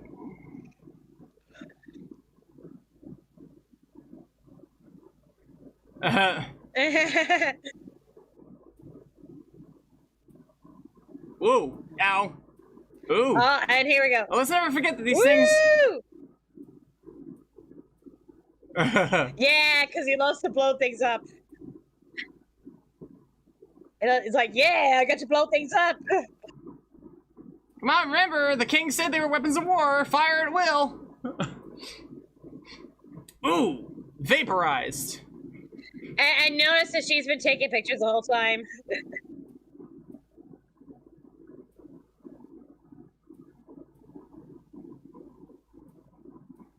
Good plan. I like this plan. Part of the plan is, how do we know she doesn't blow up when she reaches the bottom from a volatile just shaking around of the giant magic thing that's a big energy ball? Just throwing that one out there.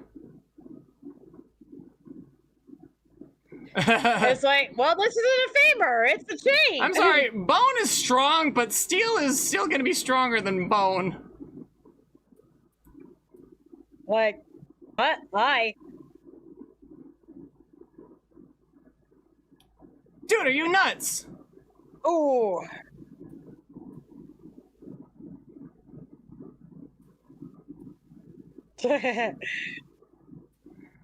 Off he goes. Yeah. Let's recreate the Hindenburg just without the fire.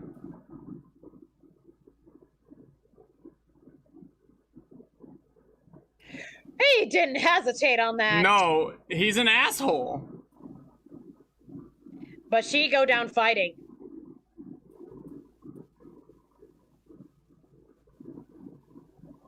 What a jackass. Ooh. Well, I think it's pretty damn personal. You want the money for yourself. That's pretty personal if you ask me. Doesn't necessarily mean it has to be about her. It's still personal.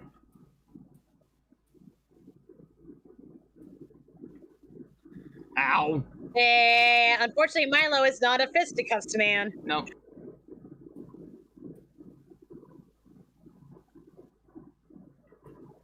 Jeez. Yeah, but she got just enough fight in her. She's like, okay, if I'm dying down here, I'm taking you down with me. You keep saying that. Okay, now we're recreating the Hindenburg. Respect. Oh, Respect he's from got Helga for that one last hurrah.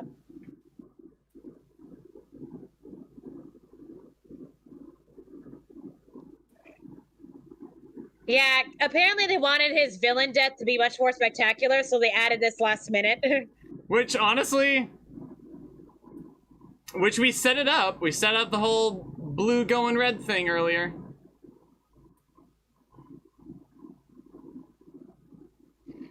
Come on, just... You thought it was gonna blow up, didn't you? Oh, shit. Never mind. Hold up. Like, I think he was gonna die just like that, but, yeah. you know, the crystal thing made it cooler. Also less bloody. And it would have been pretty bloody yes, if less bloody. Because I remember they did that in Indiana Jones with the big buff Nazi guy, and just blood on the windshield. It was just so gruesome. I close my eyes at that every time. Ah, shit. Everybody, we gotta get this crystal back to the... Yeah, remember, there was a reason we mentioned the whole dormant volcano thing earlier? Yep. Nothing to do with it. That's a flame. Well, if that's what it takes, then... Well, bombs away! Shit! Okay. That did not go well. Wow! That shit was, like, perfectly timed with that mouth movement of Milo's, actually. You said shit right as his mouth moved. I'm like, wow. Might have been what what he was supposed to say too. I mean, this was a PG. They could have gotten away with it. This was PG, right? I'm pretty sure this is PG. Yeah, of course. Bye, Digger. Pretty gruesome for your standard Disney film. I'm amazed that they didn't get intense. Much more, you know, singed from all that. They were so close to the magma. Yeah. There's only one thing left to do now. It's to break her out of there.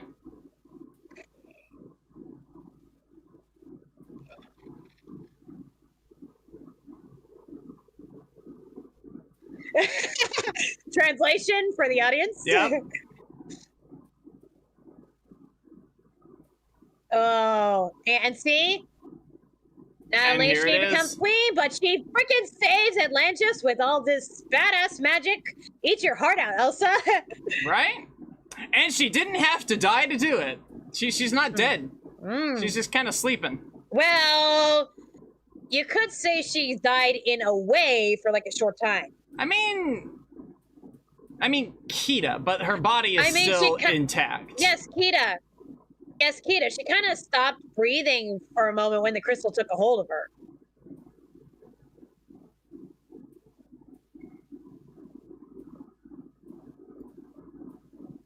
All right, well, here it goes. And there it is. Right, do you have magic hair, magic hands? She has a whole magic body. She's got magic coming out the yin yang here.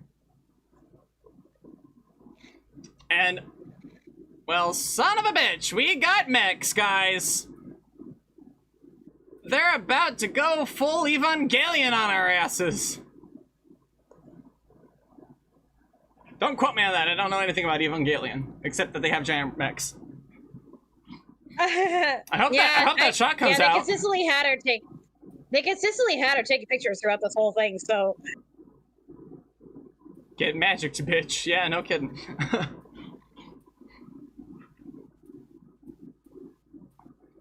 Now that's a shot that was in the trailer with the rope, with the magic backlit. Yeah, even the magic can be scientifically explained in a way. How they say it's from the collective emotions of the people.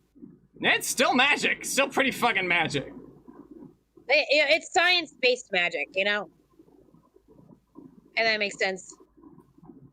I mean, in a sense. Some of that lava there was clearly a little bit of glitch, you know? They've been hard. Yeah, some of that lava went through the shield.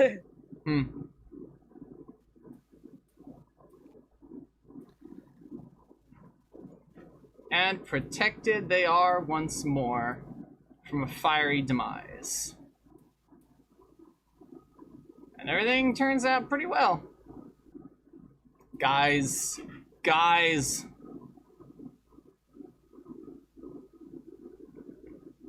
And then the water. Talk about getting stoned.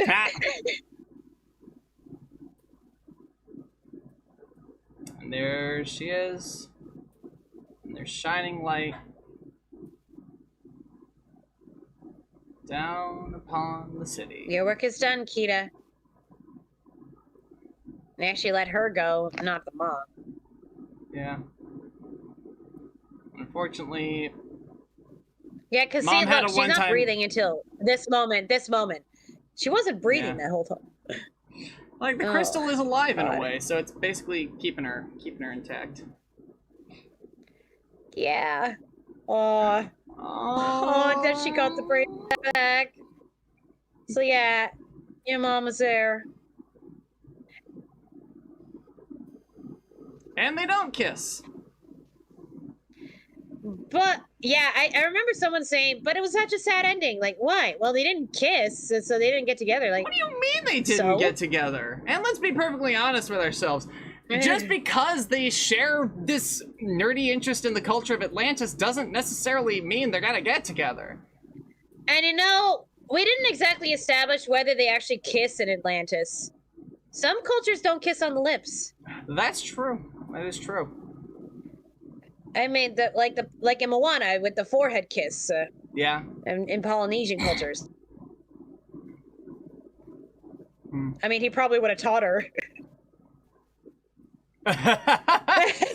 All they wanted was the money.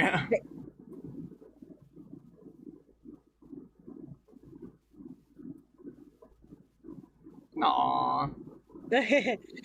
More improv.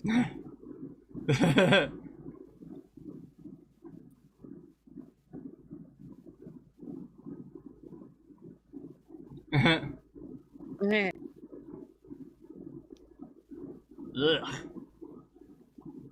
Okay, that sounds like it might be the second voice actor. I'm not sure. Now, see, that was a sisterly kiss. Yeah.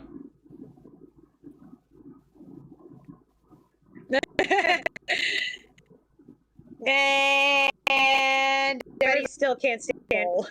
He's dirty.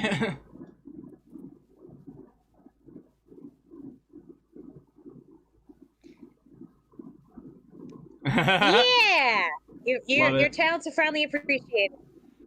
Appreciated, needed. They're gonna.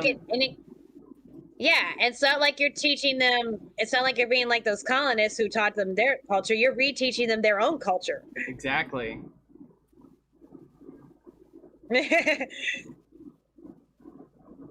For the fish. Yeah, they're like. What does that even mean? Of course, the guy doesn't even know how to work a camera, so. Yeah. And look, they all got a crystal in their clothing somehow. See? They all got a crystal on them.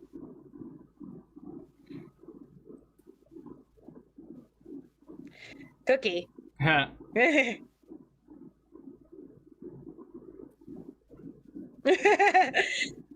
Who's transportified?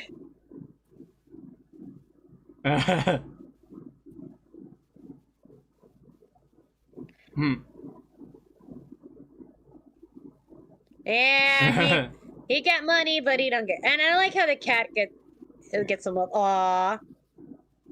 Yeah, he found a girl, and he found a purpose.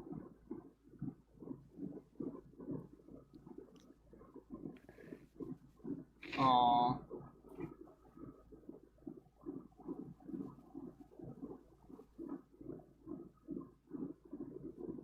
Aww. Yeah.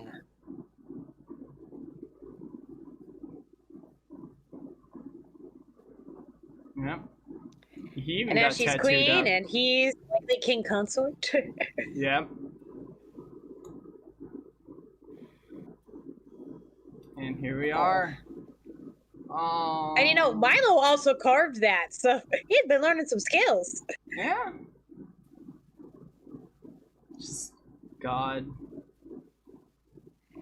Yeah, this is probably an example of an egalitarian relationship in Disney.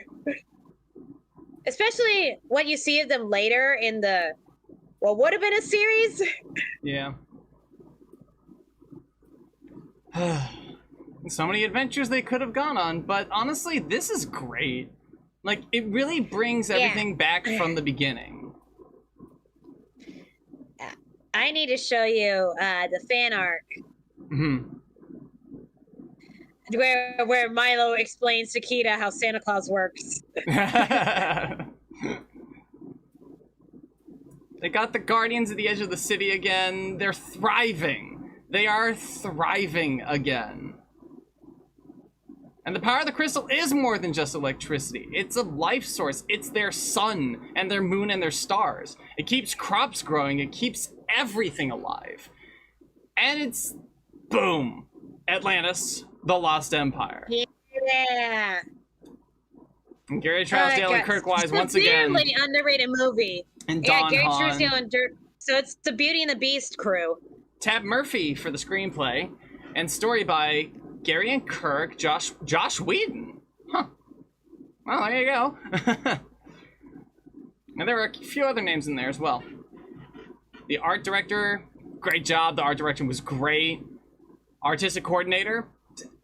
Editor, the movie's editing was really great. They did definitely want to go for that Star Wars feel, this time without the black holes crushing failure. Okay, so yeah, Lisa Keane on background. Lisa Keane, that's Glenn Keane's daughter.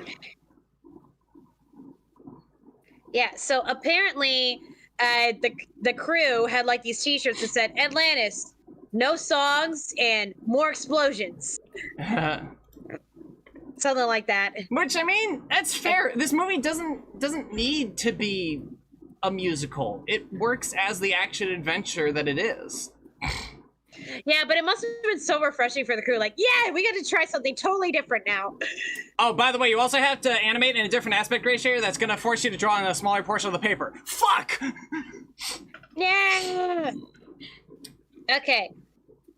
So yeah, right. I linked the Atlantis Christmas images to you. Appropriate for this time of year. Yep. All right, let's see. You want to see? Jacqueline Obradors. Okay. Yeah. Corey Burton was Mole. That makes sense. And you know, a lot, despite the series not taking off, a lot of the actors reprise their roles, with the exception of Michael J. Fox. Well, yeah. And probably Vinny, I think so too. Yeah, he was definitely he was definitely a big name actor who was kind of hard to get on Disney's television budget. And God, what a great, I love the King's explanation that in his hubris, he sought the power as a weapon, kind of history repeating its so basically what were they gonna do, like they were probably gonna sell it to the Kaiser, like they just to the highest bidder. We're gonna sell this as a weapon. And you know, Kita and Milo showing that you got the they're kind of opposites attract in the way that he's a very bookish, and she's a lot more extroverted and athletic. But you know, she also is an intellectual in a different way. Yeah, like she seeks out knowledge in the way that she can with the limited knowledge she has, because you know she's illiterate of her Milo, native language. Moliere. Yeah. Helga. Let's see. Vinny was Don Novello. Yeah. Of course, you have Jim Varney and Jim Varney. Jim Varney is Cookie. God rest his soul.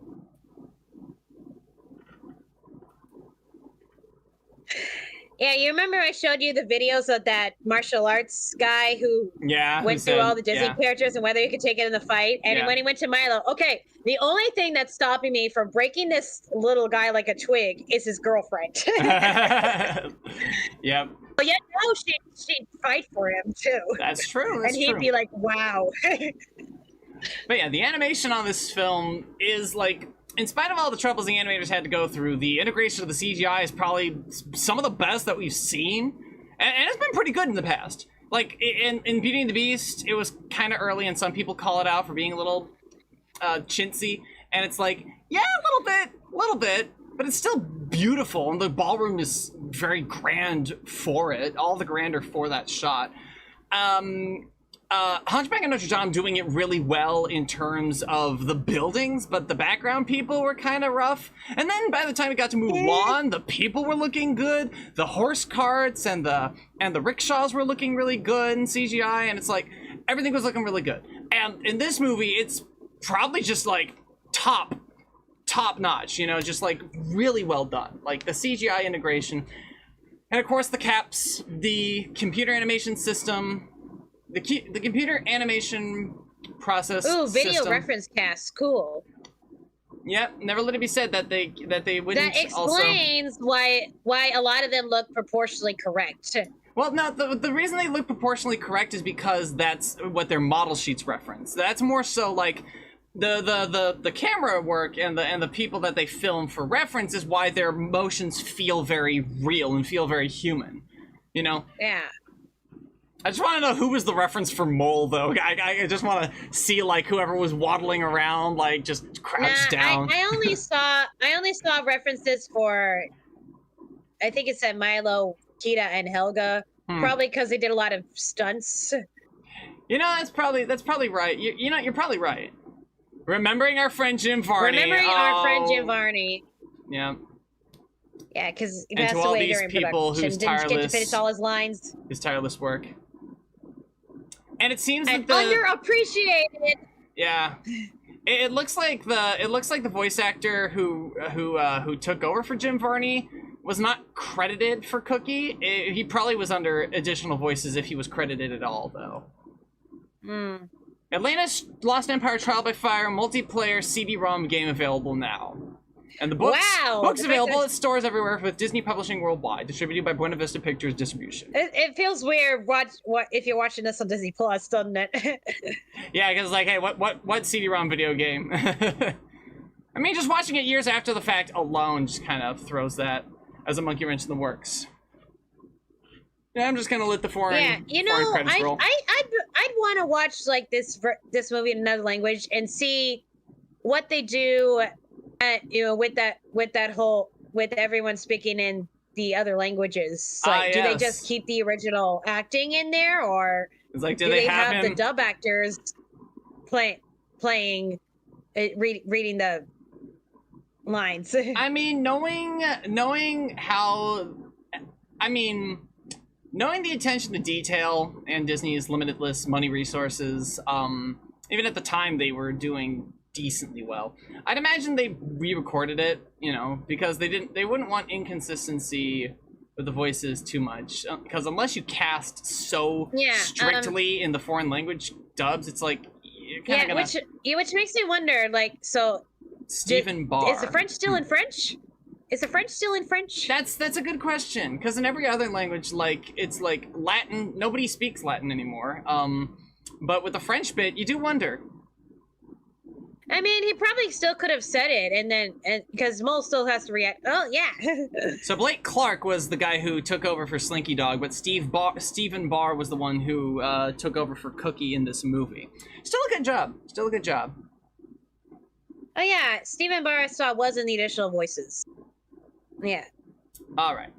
Well, that's honestly, it's such a good movie. I don't get how this didn't do well. Honestly, personally, I just do not understand. Probably because it was just so different.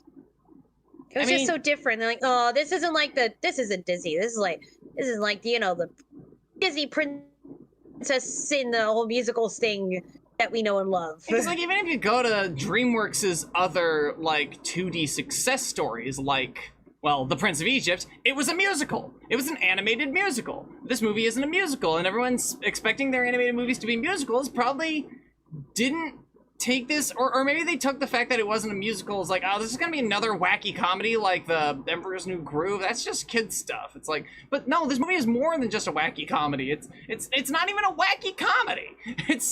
It's fun, and there's jokes. There's good jokes. You need the comedy in order to, like I said, lower the emotional barriers so that the hard-hitting stuff hits that much harder.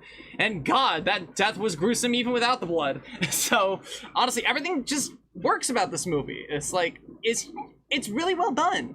And I feel like people didn't give this the time of day because I don't know, felt like Disney's taking risks, and like nobody gives Disney credit for taking risks anymore. It's like Disney took, like, they're taking risks now and nobody's giving them credit at all. People do not understand how big Shrek was out at the time, and at least Disney was making their money back that's right. And at least Disney was making their money back distributing like Monsters Inc. at the same time in the same fiscal year, so they weren't doing too bad in terms of animation revenue.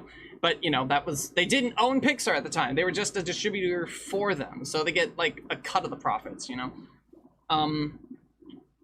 So it's not like all the corporate conglomerate that they have now. But yeah, no, because like. The fact of the matter is what people don't realize is that The Little Mermaid was an incredibly huge risk. Like, Disney doing a full-on princess musical, like, can you imagine them doing that and it succeeding? And it did. It jumped. Well, because it happened before when they did Cinderella and Snow White. I mean, let's be fair. Like, the fact that Sleeping Beauty didn't do well is probably because of the fact that the princess, wasn't in the movie enough. But by Little Mermaid, and basically... probably because I think Walt Disney described it, that he was worried Aurora would end up too much like Cinderella and or Snow White. And which is entirely... there wasn't enough that she kind of is a combination of both. Which is totally unfair to the idea of giving her a personality. I mean, they attributed, like Snow White was a sweet young thing who didn't know any better, whereas Cinderella had sass, so what, couldn't you give Aurora something? Anyway, but, like, you know... Yeah, honey, we're getting a little off track here. We're getting out into the weeds. Basically, what I want to say, though, is that this movie... good movie, okay? Like, good movie. That's just a really good movie. If nothing else, like... Yeah, and like I said, it inspired kids like my brother to go into stuff like engineering. I wonder if any, like, linguists came from watching this movie as kids. I mean, archaeologists. I wouldn't be surprised. I wouldn't be surprised in the slightest.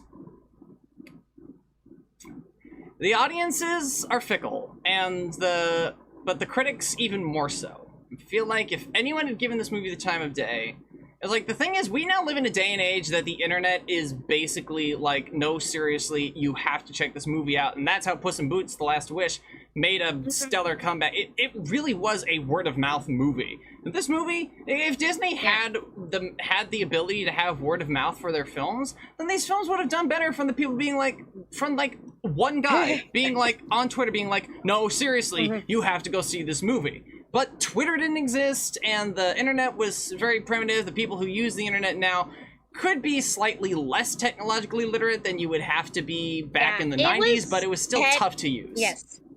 Now, this movie was ahead of its time for a lot of factors. I mean, it's got the diverse casting that's very popular now. Right. It's got action and adventure, which, I mean, have you seen all the movies coming out from Marvel and DC lately? Yeah. This movie would have been like a regular thing to be released in this era. Yeah. Yeah, no, it would fit pretty well. I mean, yes, and I see people reacting to this movie for the first time, and they'd be like, "Why did I never watch this movie before?" Yeah, and spoiler alert, because nobody told you about it. Spoiler alert: this action adventure film is so much better than Strange World, and I think that has absolutely nothing to do with the environment and everything to do with the characters. Mole, Vinny, Sweet, Cookie, Milo, everyone, Audrey, everyone. All these guys are absolute cards. They're real powerhouses of like personality.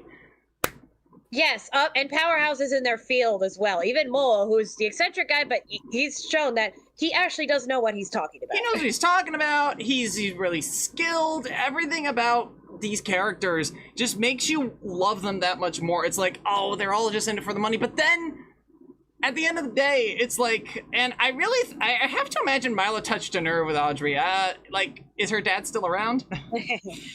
You know? No, she said that her dad retired. Right. And speaking about him in the present sense. Right. Present tense. But still, very much touched a nerve there. Very much touched a nerve. Yeah, but, yeah. And but I think she also understood, like, you know, you're carrying on your father's or grandfather's legacy. And she understood that part, I think. Yeah. Well, I think this film is really good. More people need to watch it. I feel like even the first time I watched this movie, I slept on it. Because I haven't watched it for another time until now.